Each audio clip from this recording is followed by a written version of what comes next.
Welcome everybody to the latest BuffZone podcast, and I'm joined by my colleague Pat Rooney. And Pat, we sort of took a break for the holidays for on this podcast, but we're back at it, and basketball's in full swing in the conference slate, and football feels like it's long over. It was like 2 weeks ago, almost to the day that they played in the Alamo Bowl, but we're full swing in conference playing basketball. Yeah, we always remark it's crazy how fast the time flies that we're already into the second week of January here now. Hope you and your family enjoyed the holidays. I know it's been a couple weeks now. We have talked in the meantime, obviously, but Yeah.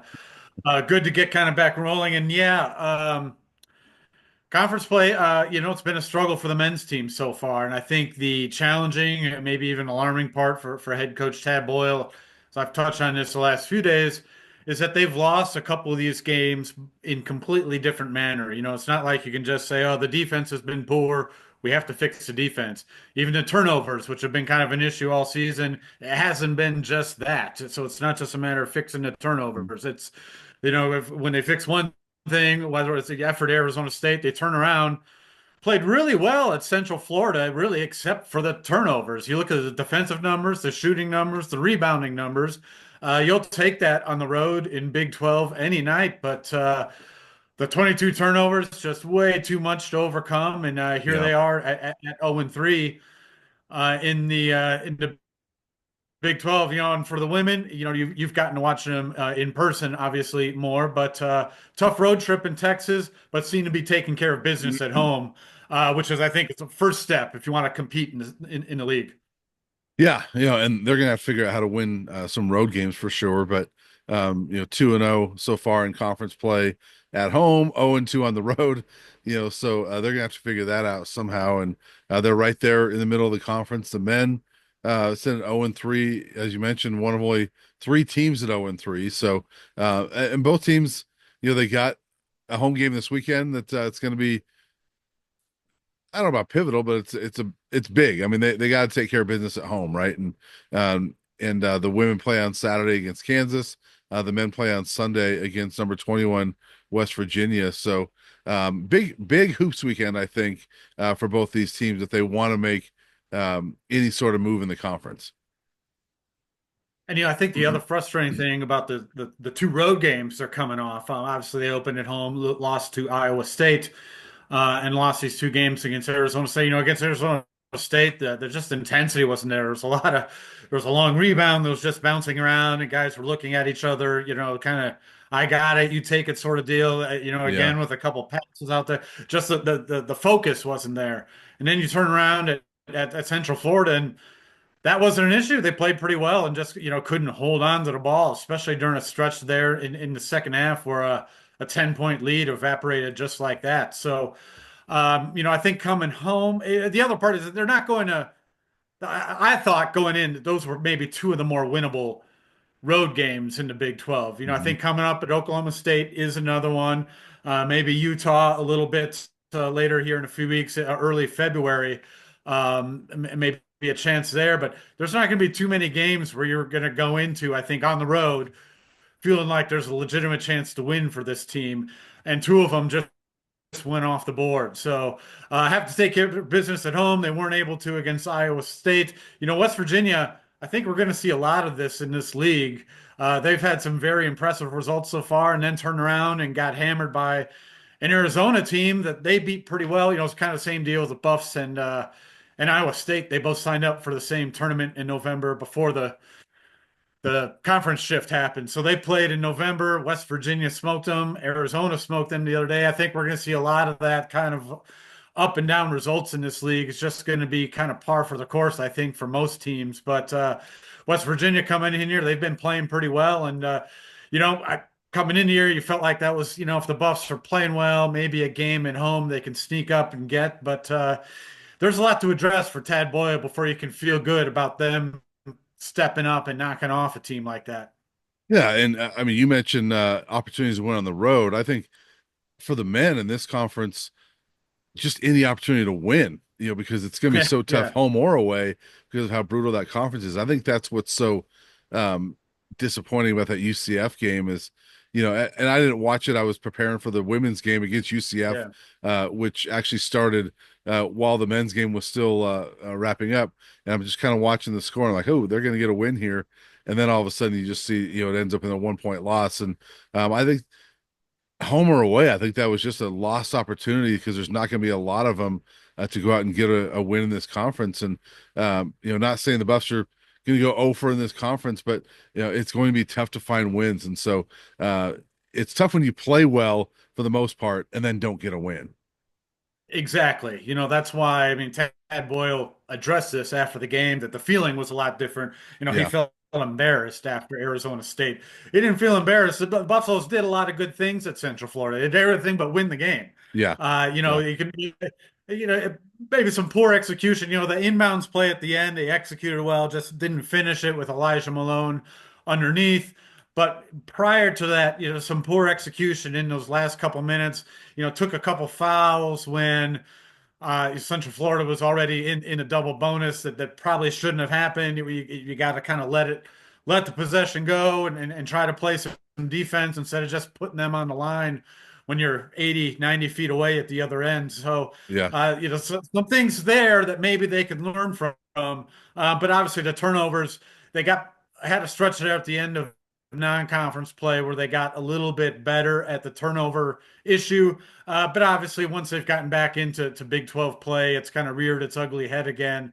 And I think the other problem with that issue is, when they've been bad, but it hasn't been like it's just one guy where you can say, all right, maybe we got to limit this guy's minutes, and because he's turning the ball over too much. One game it might be this person. This past game was really the first time it was the starting backcourt that had a really high turnover total. Julian Hammond and RJ Smith had a rough go of it in that department. Julian Hammond was excellent on offense, however. But so, I mean, that's the other thing I imagine has to be frustrating for Tad Boyle is that it's not just one. Just like the problems aren't just one thing in terms of turnovers, it's not just one person. It's certainly yeah, been a collective effort, and it's been a different when they've been bad, it's usually been a different person on different nights. yeah. Uh, with the women coming off their 2 game road trip where they lost, I had that feeling of like, well, coming home is a good thing for this team because they usually play well at home, and it wound up being a good thing. We'll get into the women here more, but do you feel the same way about the men? That hey, coming home, this is a chance to get well, or I mean, I know it's number 21 in West Virginia, but they have 3 of the next 4 at home. They got this one against West Virginia. They got the next one, Cincinnati, who is also 0-3 in the conference. A BYU team that is middle of the pack right now. Do you feel that way about the men that like, hey, they're coming home for a 3 out of 4? This is an opportunity here. I do. They had a lead. They fought pretty well against Iowa State at home, and you know what? That might be the best team in the conference. Yeah, With apologies to Kansas, I think I think obviously right now it looks like it's going to come down to those two. And Iowa State's very tough. All 5 of those starters look like they could be NBA dudes. yeah, And the Buffs, they did not play well against Iowa State in Maui. They played much better against them at home. Had a lead in the second half. I think if they play like they did against Iowa State at home, they're going to beat some of these teams. I think they can beat West Virginia and Cincinnati if they play like that at home. They will shoot better at home. They shot pretty well at Central Florida. They did not shoot well at Arizona State. They did yeah, shoot pretty well. The 3-point numbers and so forth were decent in Maui as well. So I think in general, this is going to be a good shooting team. They didn't have a good night at Arizona State in that department, but they shoot the ball pretty well in general. They certainly do at home. I think if they play like they did, even close to the way they did against Iowa State, they're going to be able to knock off a few of these teams. Maybe not Kansas, maybe not Houston, but I think if they play like that, they're going to have a pretty good shot against West Virginia and Cincinnati. yeah. And you mentioned you wrote about this the other day. They're 0-3 in the conference for the first time since that Derek White team started Yeah. 0-7. It's a long way to go from 0-3 to 0-7, but you got to win some games. I feel like this stretch coming up with 3 of the next 4 at home is sort of a pivotal stretch for this team. Yes, if they're gonna do anything to, back my boast that they won't finish 15th, Yeah. going into this, they're Is, gonna have to pick up is that some their wins. real quick? Is that their rally cry? let's back Pat, We're you not know, 15th. Yeah. right? I'll ask that if they go Yeah. on a run. If you can make a t-shirt, back Pat, Yeah. we're not 15th. Yeah, right. Right. But again, you get back to what who I'm kind of looking over at the schedule a little bit. You know, I mentioned with these road games that they're coming off of probably two of the more winnable road games they're going to have. Well, coming up, these potentially are three of the more winnable home games they're going to have the rest. They get UCF at home later. If you cut down on turnovers, you have to feel pretty good about the way you played against them. Yeah. Arizona State, the Buffs have a pretty good track record against them at home. Maybe there'll be a payback factor there. The next four home games: West Virginia, Cincinnati, BYU, Arizona State. A couple road games mixed in there. Most immediately the one at Oklahoma State next week, which you also feel like you can go into and win. But yeah, if you want to, if you do want to make some noise and surprise a few people, for this team, it has to start at home. Yeah. And yeah, next 3 out of 4 at home. I mean, you got to feel like you want to win two of those at least. Yeah. Yeah. Well, it's an opportunity. I mean, obviously guys got to step up and um, rebound, play defense, do all the Tad things, right? And not turn it Right. over. But I still agree with you. I think this team is not 15th. It's just they need to start getting these results. Yeah. And, if there was a silver lining, I felt like the other night is they kind of had this kind of back and forth, possession to possession, last minute game. They had the double overtime game against Northern Colorado. That's the closest, but on the road against a conference opponent, and like I said, they did a lot of things well. That game was solely about the turnovers. Yeah, That's yeah. they did what they like I said, every other number, you take that on the road. You do that, you're going to win some games without the 22 turnovers. Um, but if they're still laying, maybe they're in that battle down the stretch. And I've never been a fan of the phrase learning how to win, or this team has to learn how to win. But with experience does come wisdom. And they haven't been in that situation a lot on the road, needing to execute on both ends of the floor. In a lot of instances, they were not able to do that. Central Florida, if they held Central Florida without a field goal those last couple minutes, but they kept putting them at the line, which turned the game, and they couldn't get any points at the other end. And that was that. So, Yeah. maybe some lessons there on execution in the final minutes, but we'll see if it comes to fruition. Probably not the last nip and tuck game they're going to have the rest of the way. Yeah, yeah, yeah, no question. It's going to be such a tough run through that conference, and we're already seeing it. But switching over to the women,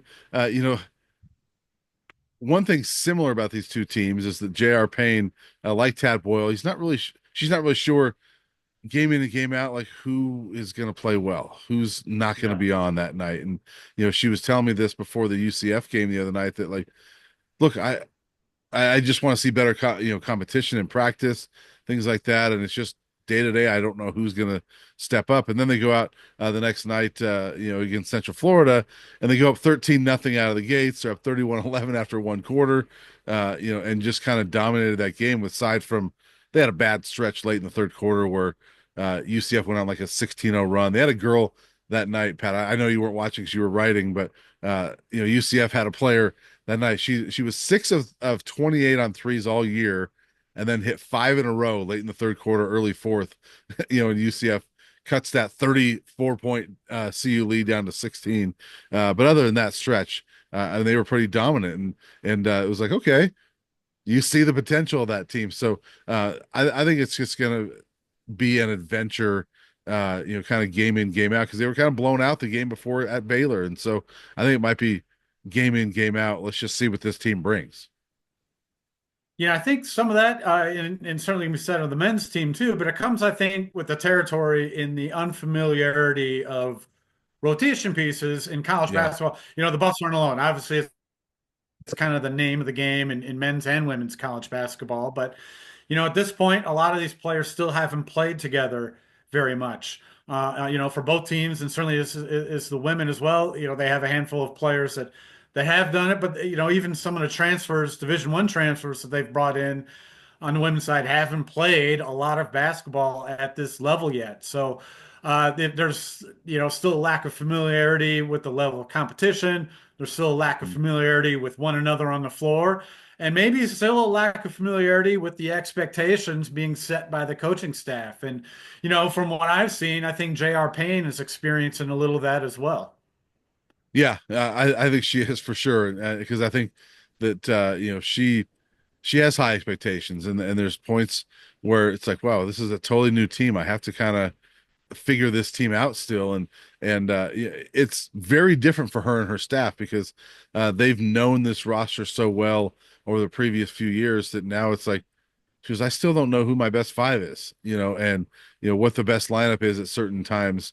And you kind of know what you're going to get from Frida Foreman and Kendall Wetta and players like that. One thing I will say is that, especially in this game against UCF, we saw players like Lior Garzone and Naimir Du, who are transfers, but they were in the Big 12 last year, and we saw them Yeah. step up. And so I think they kind of got to lean on players like that they know this conference, and the Buffs don't, but those two players do. And it'd be interesting to see how well those two go throughout this conference because they know the conference already. And on the women's side, the men's team might be a lot like this as well. The more they play together, you hope that they will be better in February than they Yeah, are kind of here in early January. And kind of going back to the men's side, to your point, or maybe trying to pick up some wins in this home slate coming up. You know, uh, on a whole, the February schedule for the men is much tougher than the January schedule. You open yeah, February with at TCU and at Utah. Your home games that month include Houston, Baylor, Kansas. You have the trips to Kansas and Iowa State in February. So February they can be better and maybe not get the results. Ted Boyle's teams more often than not, there's a track record of being better in February going into March. Especially with his kind of work in progress teams than they typically are in January. And maybe that'll be the case with this team, but that February schedule is a grind. So, if going back to that point, you'd like to pick up some wins here where you have the winnable games. You just missed out on a couple ones. But on the women's side, I think that idea of being better in February heading into March than we're seeing here still in kind of early January is an equally kind of pertinent point that we might be able to see out of that club going forward. yeah, and I also think their schedule overall is not as tough as the men because the Big 12 is clearly the best men's basketball conference. Women's basketball, it's a good conference, but it's not. I wouldn't say the best. And as we said before, I mean they're going to have to really, protect their home court and then try to win some games on the road. And they got a home one against Kansas. That'll be a big one. But then you go to West Virginia, a team they beat here in Boulder, but that's the number 17 team in the country. And so that'll be the first team they've played for the second time. So that'll be interesting to see what happens there. And then, next week is that I think probably I would imagine the Big 12's toughest road trip. You go West Virginia and then Cincinnati. That Yeah. seems to me like that would be the toughest two-game swing in this conference. That'd probably be the equivalent of what Washington State in the Yeah. Pac-12. Yeah. But But you're still traveling even farther than that. So well, and I think was it Arizona men that just did that trip. yeah. Okay, Yeah. yeah, Yeah. Because they because beat yeah, they I said they beat one at West Virginia. And West Virginia handled them in November. yeah, but I think they also played Cincinnati on that trip, right? Yep. Because Yeah. our colleague down in Arizona, Bruce Pasco. I remember him tweeting the other day, putting all these miles. He picked up a rental car in Pittsburgh with only like 20 some miles on a brand new car. Because I hope they're not mad that there's like 900 and something miles on it. And he goes, Yeah. this kind of makes Washington State feel like a piece of cake. So this might Yeah. be the most difficult road trip that the Buffs have had in a while. So um, unlike I mean, the men have three of the next four at home. After Saturday against Kansas, the women have three of the next four on the road, and not some easy trips. So it's going to be a pivotal stretch, I think, for both teams. And it's definitely a new world in the Big 12. That's for sure.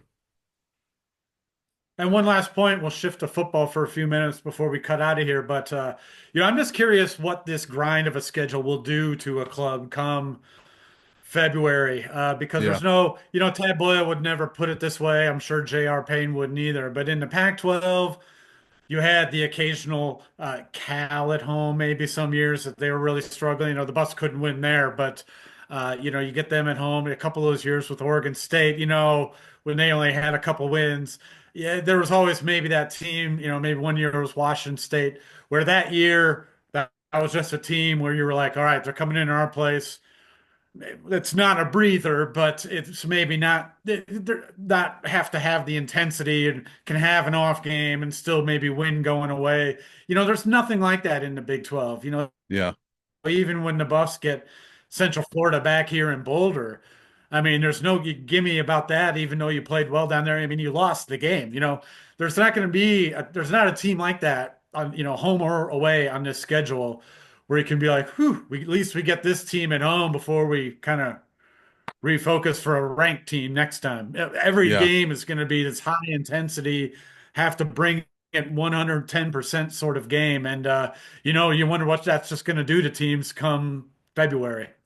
Yeah, I think you're right, especially on the men's side. The women's side, they might have just had one of those with UCF. Yeah. Houston later on coming up. Houston women are not quite like the Houston men.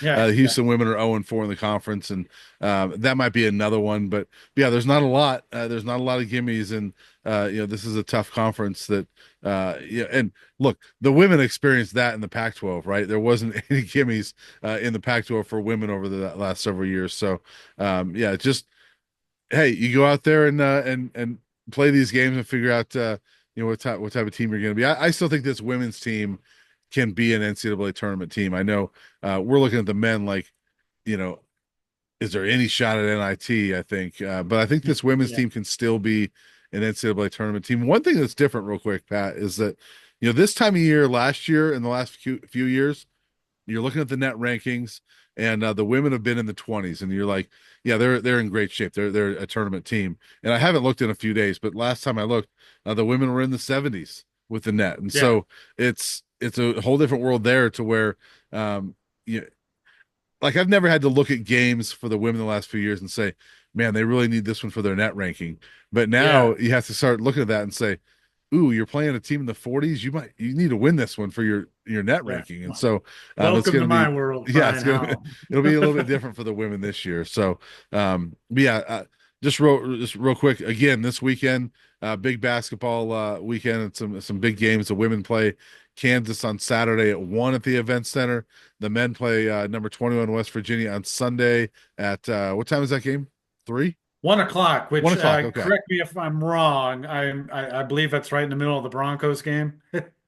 Might be. Yeah. They That'd be play unfortunate, Sunday, one but o'clock. yeah. But hey, it's the number 21 team. So, come out and see the number 21 team and 1 o'clock for both of those. And yeah, it'll be a big weekend. So switching over to football real quick. Obviously the Buffs are, hitting the transfer portal.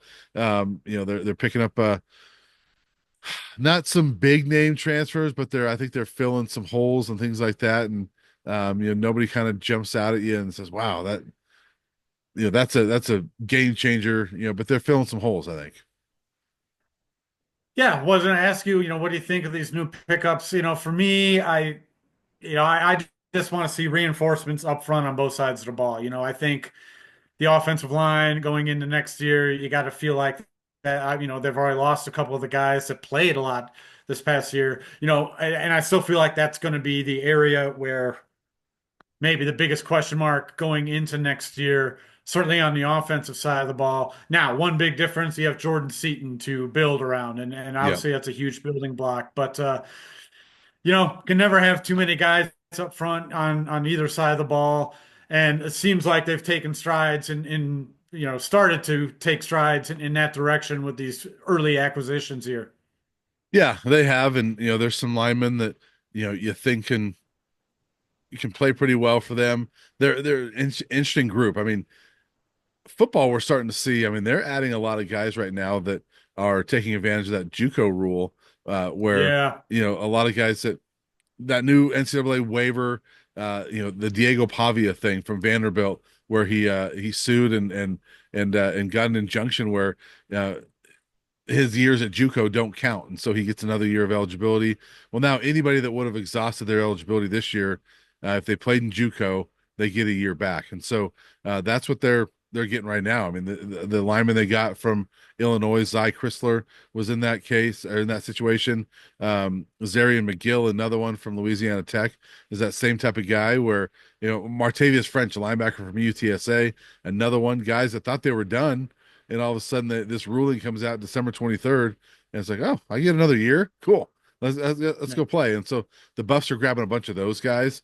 They've only got a couple of guys like that on their own team, Preston Hodge being one of them. But it'll be interesting to see what type of team they build. Those two linemen that I just mentioned, McGill and Chrysler, a ton of games. I mean, I think between the two of them, they've played 98 games in college football. So they've got a ton of experience and a ton of starting experience as well. So it's going to be interesting to see this team come together.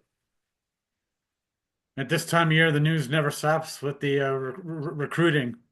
No, and it never stops with Dion either, because Yeah, you know I was going to ask the you. other thing out of this week, Pat, and is that you know Coach Prime has always said, I don't really have any desire to coach in the NFL. And then all of a sudden this week, for the first time ever, we heard him open the door a little bit, and he's like, the only way I would do it is if I can coach my sons. And he emphasized both of them. And so now all of a sudden it's like, wait a minute. So he might consider coaching the NFL. Of course, it's a lot harder to just go grab a job in the NFL and know that you can have your sons with you, because they've got to be drafted, right? And so Right. it almost feels like with the Tennessee Titans with that number one pick, hire Coach Prime and then draft Shador, and then you can grab Shiloh later on. I don't know, but it was interesting to see him or to hear him open that door a little bit. It probably was only a matter of time. I've written about the college cycle. Obviously, he's that's kind of passed by now, and I was still surprised that he wasn't a hotter name on that circuit just because of, yeah, I thought the better the season Colorado had, the more chances there would be that he might jump ship for another offer. Well, they had a very good season. And his name certainly wasn't out there on the college front, not really out there on the NFL front, but I'm still not convinced that someone won't kick the tires on him and gauge his interest. Some of the things he does well, I think would still play well at that level. Some of the motivational plays, some of the, uh, you know, being the best you can be plays. Not all of it would translate. But and then the other side, but the other part I think would translate is just bringing the attention to the franchise. We've seen Right. what a boon he's been to Colorado in terms of attention and TV ratings and merchandising, and Colorado being the talk of college football. I think he would do that for whatever NFL team he went to. Yeah, I agree with you. I don't think NFL teams need him like Colorado did, but it would certainly be that boost. And uh, The Jets might. maybe the Jets do. Yeah, the Jaguars might. There's a couple teams, but yeah, it'll be interesting. I mean, I know Tennessee. They have fired their GM, but they still have their head coach, who's only been there 1 year. And so, if they fire their head coach, then you might want to raise some eyebrows and say, "Ooh, okay, there might be something there," because you know, look, a Coach Prime and Shador pairing in the NFL would certainly bring eyeballs, and all of a sudden that would be the team in the NFL that people are talking about. And so and it'll be and interesting to monitor that. I still would never rule out Dallas. Obviously, it would take some finagling to get in draft position to get Shador, and there's other question marks with Dak and Coach McCarthy. A lot of things, a lot of dominoes would have to fall before we got to that point. But Yeah, one person I know that would love the attention and the circus that it might bring is Jerry Jones. So I would never rule out that situation down there either. yeah. Well, and that's a team that doesn't need that attention. They've got plenty of it, and But they might welcome it. they might Jerry welcome. might. Yeah, they might welcome it. But I mean, they got a circus going on regardless. So Yeah. they don't need it. But I think that I think there's such admiration for him. The other team to watch out for, honestly, is the Raiders, because with Tom Brady being there, and he's been such a mentor to Shador, and that family is close, and so and it wouldn't be as hard for them to move up into that number one spot. I don't think. I mean, they're at number. I think they're at 8, and so it would still take some work, but yeah, it's gonna be interesting to monitor that. I still think Coach Prime's here in 2025, but I thought it was interesting that he opened that door a little bit with his comments this week. And maybe that's a door opening for the next cycle, Yeah, just kind of putting it out there that the interest is there if the situation warrants. yeah, and maybe it's look, maybe Tennessee drafts Shador, and they keep their coach, and it's not a good year. They fire their guy, and a year from now, Dion is their head coach. So yeah, Yeah. it could be a situation like that as well. But yeah, anything else today, Pat? I got nothing. Just looking forward to some more basketball this weekend. Awesome. Well, hey, we'll chat with you. You're on the road next week? Yeah. Not till, yeah, a week from End of next today. week. Yeah. Yeah, I'll finally get my first new venue. Yeah. Going to Oklahoma State.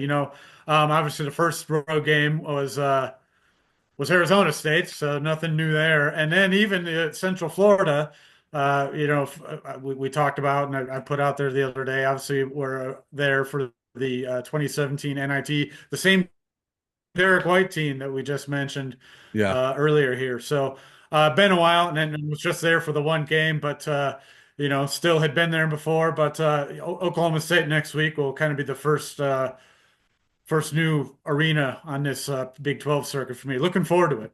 Yeah. Then I'm looking. Then you go to Tucson again. You got a Salt Lake coming up. So you got Lawrence, Kansas, where you've been there before. So not a whole lot of new venues for you Yeah, this year, but yeah. Oklahoma Even State will be fun. Kansas State I'd been to.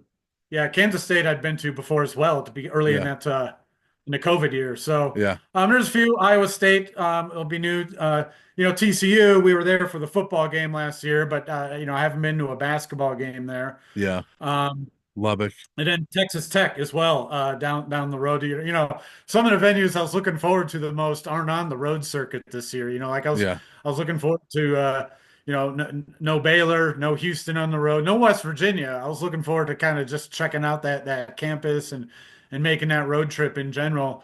And then I know some people in Cincinnati, so had been maybe looking forward to that one, but no Cincinnati this year either. So some of the ones I was personally more curious about, we'll have to wait for another season. Well, hey, I think Buff fans are probably okay with that, not going to West Virginia and Cincinnati, but Yeah. glad to be home. They got, again, big weekend for hoops. Saturday, the women are at home against Kansas. Sunday, the men are at home against number 21 in West Virginia.